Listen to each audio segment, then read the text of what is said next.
Hello friends, welcome to the channel Eco for All. मेरा नाम है तुषारिका पांडे। आज की वीडियो में हम लोग पढ़ेंगे बैंकिंग।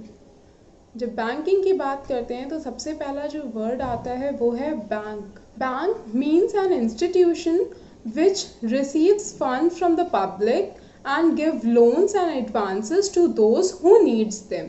बैंक एक ऐसा इंस्टीट्यूशन है जो लोगों से उनकी सेविंग्स को रिसीव करता है एक डिपॉजिट के फॉर्म में, और जब भी लोगों को ज़रूरत होती है, किसी लोन की पैसों की ज़रूरत होती है, तो उन्हें लोन प्रोवाइड कराता है। 1949 में एक बैंकिंग कंपनी एक्ट बना था जिसके अकॉर्डिंग कोई भी बैंक इंडिया की किसी भी स्टेट में या वर्ल्ड में कहीं पे भी लोगों को अपनी बैंकिंग बिजनेस को प्रोवाइड करा सकता है।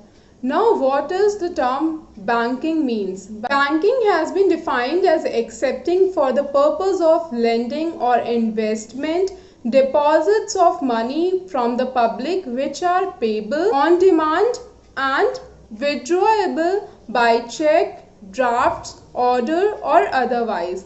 बैंकिंग का मतलब है जहाँ पे लोगों से पैसा एक्सेप्ट किया जाए, उनकी सेविंग्स को डिपॉजिट्स के फॉर्म में एक्सेप्ट किया जाए, डिपॉजिट्स को यूज़ करके लोगों को लोन दिया जाए, इन्वेस्टमेंट की जाए कहीं पे, और जब भी उन लोगों को ज़रूरत हो अपने डिपॉजिट्स को निकालने की तो वो निकाल सकें, कहीं पे करना हो उन्हें पैसा तो बैंक्स के थ्रू उन्हें पे कर सके।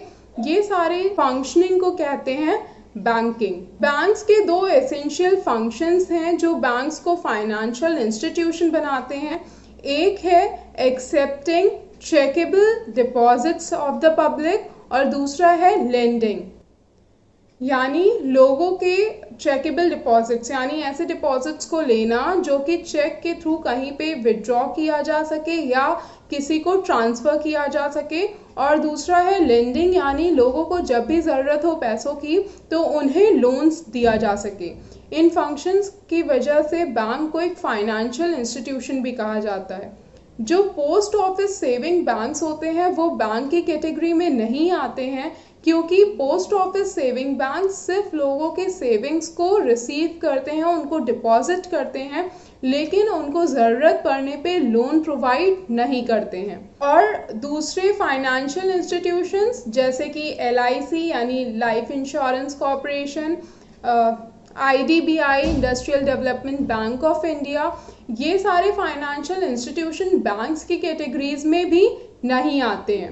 बैंक और फाइनेंशियल इंस्टीट्यूशन के बीच का जो डिफरेंस है उसमें बैंक चेकेबल डिपॉजिट्स को रिसीव करता है, यानी लोगों को से डिपॉजिट रिसीव किया और जब भी लोगों को ज़रूरत है वो चेक के थ्रू कहीं पे पेमेंट कर सकते हैं, किसी को ट्रांसफ़र कर सकते हैं, विड्रॉ कर सकते हैं। लेकिन फाइनेंशियल इंस्टीट्यूशन में चेकेबल डिपॉजिट्स नहीं होते हैं। दूसरा डिफरेंस है बैंक्स एजेंसी फंक्शनिंग करता है, लोगों के लिए एक एजेंसी की तरह वर्क करता है, उनको जनरल सर्विसेज प्रोवाइड कराता है। लेकिन जो फाइनेंशियल इंस्टीट्यूशंस हैं वो एजेंट्स की तरह वर्क नहीं करते हैं और जनरल सर्विसेज भी प्रोवाइड नहीं कराते हैं। बैंक्स जो भी लोगों से डिपॉजिट्स रिसीव कर रहे हैं उनको यूज़ करके क्रेडिट क्रिएट करते हैं। जब भी इकॉनमी में जो मनी सप्लाई है उसको बढ़ाना होता है तो उसमें बैंक ही इन्वॉल्व होते हैं, वो क्रेडिट क्रिएट करके मनी सप्लाई को इकॉनमी में बढ़ाते हैं।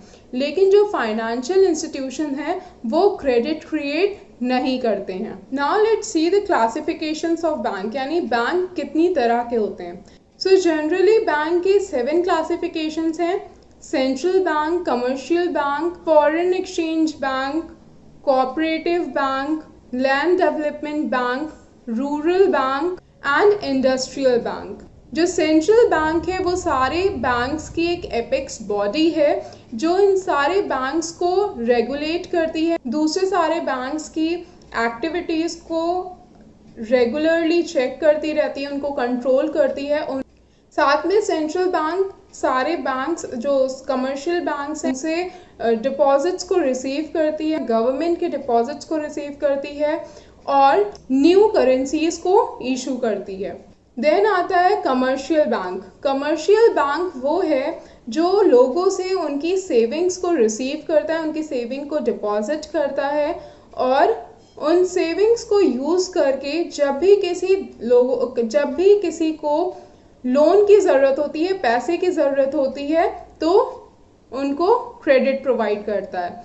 कमर्शियल बैंक हमेशा इन्वेस्टर और सेवर के बीच में एक ब्रिज की तरह वर्क करता है, क्योंकि जो सेवर है यानी वो पर्सन जो अपनी इनकम में से सेव करके बैंक में डिपॉजिट कर रहा है, उनके डिपॉजिट्स को यूज़ करके उन इन्वेस्टर्स को प्रोवाइड कराती है जो कहीं पे कैपिटल के लिए यूज़ करना चाहते हैं। एग्जाम्पल, हमें एक घर बनवाना है, घर के लिए हमें पैसे चाहिए। अब इतने पैसे हमारे पास नहीं है कि हम पूरे घर का कंस्ट्रक्शन करवा सकें। सो हम क्या करेंगे, किसी कमर्शियल बैंक्स के पास जाएंगे और उनसे लोन लेंगे। तो कमर्शियल बैंक जो हमें लोन प्रोवाइड करेंगे, उनके लिए वो पैसा कहाँ से आता है? उन सारे डिपॉजिट से जो उनके कस्टमर्स ने उनके बैंक में अपनी सेविंग्स को रखा हुआ है। देन थर्ड कैटेगरी है industrial bank. Industrial bank directly किसी को लोन नहीं प्रोवाइड करता है, ना ही किसी के डिपॉजिट्स को रिसीव करता है, बल्कि जो इंडस्ट्रियल बैंक हैं ये ट्रेड और इंडस्ट्रीज़ के लॉन्ग टर्म कैपिटल रिक्वायरमेंट को चेक करते हैं। जिन भी इंडस्ट्रीज़ को लॉन्ग टर्म कैपिटल की ज़रूरत होती है, उनके शेयर्स या डिबेंचर्स को परचेज करके उन इंडस्ट्रीज़ में, उन ट्रेड्स में कैपिटल की रिक्वायरमेंट को फुलफिल करते हैं। Fourth category is foreign bank. Foreign bank वो बैंकिंग इंस्टीट्यूशन है जिसकी जो एपेक्स बॉडी है वो किसी फॉरेन कंट्री में होती है, बाहर की कंट्री में उसकी हेड ब्रांच होती है, और उसकी जो फर्दर ब्रांचेस हैं उस बैंक की वो हमारी कंट्री में हैं। फॉरेन बैंक जो फॉरेन ट्रेड्स हैं उनकी रिक्वायरमेंट्स को फुलफिल करता है। जैसे हमें बाहर से हमने कोई सामान खरीदा, इंपोर्ट किया, अब उसके लिए हमें पेमेंट करना है, तो हम क्या करेंगे, अपनी करेंसी को फॉरेन करेंसी में एक्सचेंज करके फिर उन्हें पे करेंगे। या फिर हम कोई सामान बाहर बेच रहे हैं या एक्सपोर्ट कर रहे हैं और हम जो पेमेंट रिसीव कर रहे हैं वो बाहर की करेंसीज में रिसीव कर रहे हैं, तो उन करेंसी को अपनी करेंसी में कन्वर्ट करने के लिए भी हम मीडियम बनाते हैं फॉरेन बैंक्स का। फिफ्थ क्लासिफिकेशन है बैंक का लैंड डेवलपमेंट बैंक।